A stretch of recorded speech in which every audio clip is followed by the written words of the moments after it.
Hello and welcome to Good or Bad.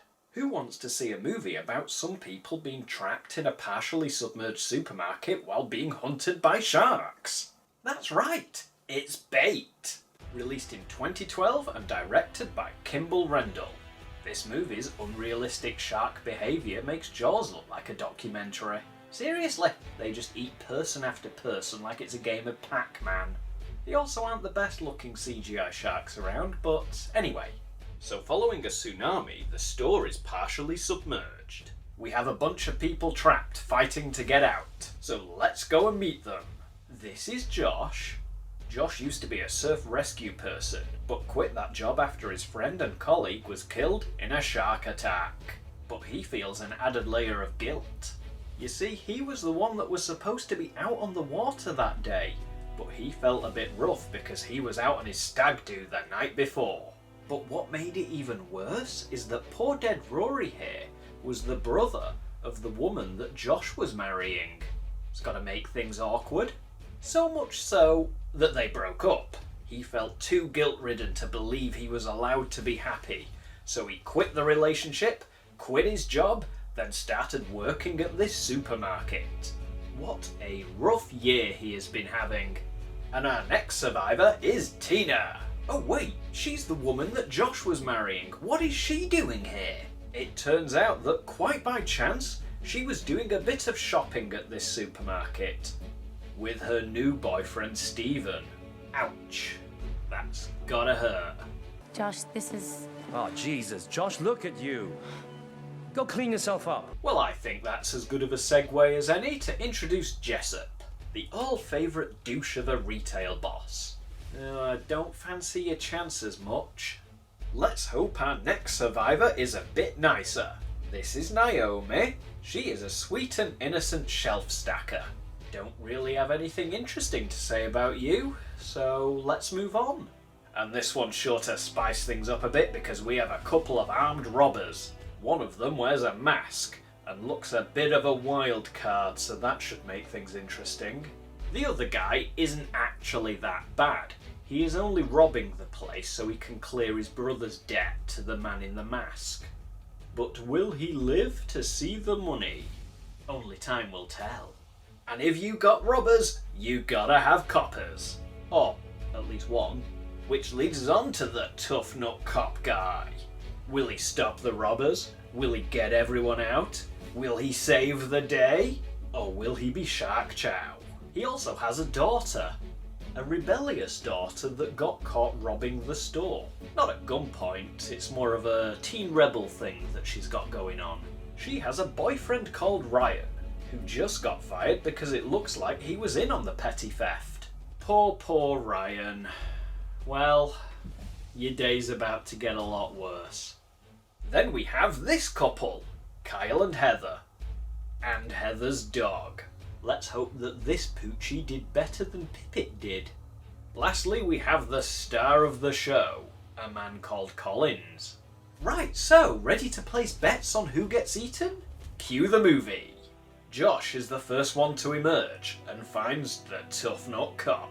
Oh no, it looks like the cop is injured. Can he make a comeback? Or is he shark bait? Luckily for him, they help him up onto the freezers where they all stay put. Especially after they realise that there's a big ass shark in there with them. You know, I think this is one of those times where the movie is strongly relying on us shooting our disbelief in the head and burying it in the garden. Oh, not Collins! He was the best character ever written! We'll sing songs about you. Well, while they deal with that horrifying loss, let's check in on the people in the car park. Ryan finds himself in a knocked-over van that's taking on water, but he manages to escape. Meanwhile, Heather and Kyle are sitting in the most watertight car since James Bond's Lotus Esprit, which, to be fair, does lead to some cool scenes of the shark swimming by. After the shark attacks, Ryan climbs out of the water, and to this movie's credit, that is quite a realistic thing to do after a shark attacks. Heather and Kyle manage to find refuge on top of Ryan's upside down van. Sadly though, Kyle throws poor Poochie to the shark to buy himself time to escape. Sorry, bully! I've got to say, that has lowered your odds of survival drastically. Murderer. No, murderer. Oh, yes, you are. You're a dog murderer, which is worse than a person murderer. Okay, hands down, best bit of dialogue ever. But back to the shop floor. They see that the water is rising, and a severed power cable is hanging precariously above. So something must be done. I have an idea. Okay, so the new boyfriend of our main character's ex is going to climb into the water with a killer shark, wearing that as protection? I don't fancy your chances much. You think this will work? Absolutely. I would need a cheeseburger with its wrapping on. But of course, I'm not a shark. Is it just me, or does that guy sound a lot like the guy in the mask at the start of the film? You started to hear something stirring around that head of yours. Don't be a hero, mate! But of course, I'm not a shark. He sounds just like him, and all he does is act like a massive dick and tear people down. But hang on, we did see a body with a mask and a hoodie on in the water just after the tsunami hit. So it can't be him. He is clearly just a person who wasn't in a single scene before the tsunami hit and sounds just like the bad guy in a mask. Sounds perfectly plausible to me. So it's time to see how Steven's idea pans out. He jumps into the water with a big tube feeding him oxygen. The shark brushes by him but thinks nothing of it. But oh no, he can't quite reach the power box.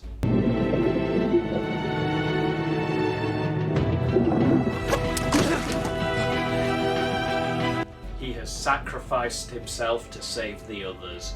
What a guy. Tina, you sure can pick 'em. To be fair, this death scene is quite something. Watching him struggle to get to the surface, but because of his makeshift armour, he just can't do it. And then seeing his body slump to the ground, it's quite effective.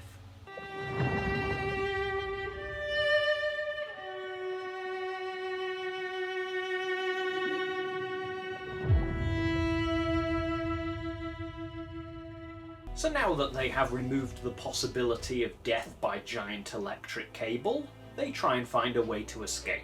They try getting generic retail boss arsehole guy into the vent so he can go and get help. If you can get through, you get help and bring them back. Yeah, all right.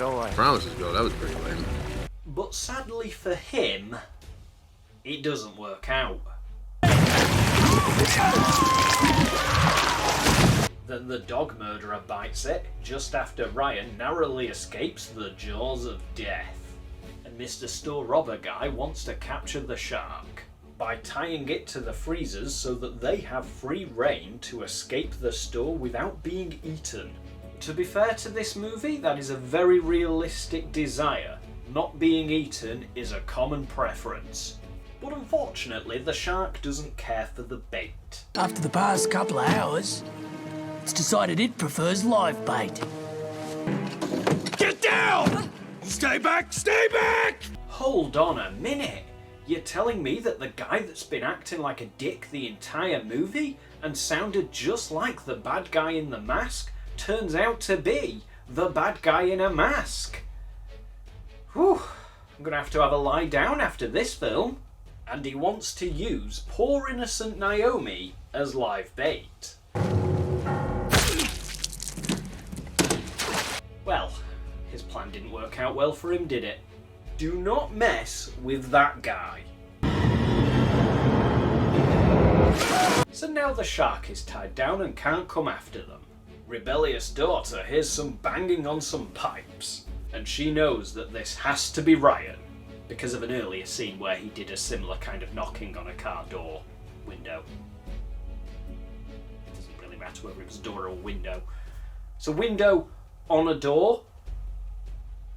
So technically it's still kind of a door because it's attached to it, But then again, windows are attached to walls, and you wouldn't call a window. This isn't important.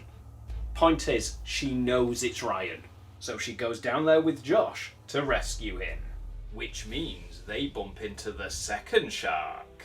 But it's okay because Josh finds a gun in Tough Nut Cop's car and enters badass mode.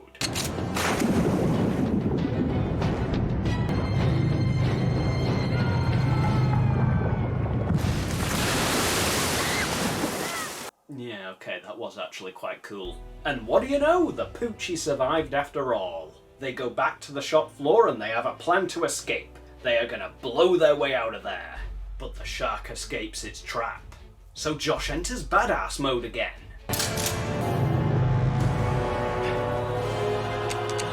It was out of ammo. That does lower the badass moment a little bit. Just a bit. But that's okay because he quickly redeems himself by hanging upside down and electrocuting the shark. So there we have it. Most of them survive. Well done. You all win the grand prize of being allowed to live. And the movie ends with a very bad CGI effect of a shark eating a bird. So that was Bait 3D. And you know, I did actually watch the 3D version through my aging PlayStation VR headset, and it was actually a lot of fun. The 3D wasn't the best, but it was a laugh. I actually really like a good 3D movie. Massive gimmick, but it's fun, especially with cheesy monster movies. But back to the movie.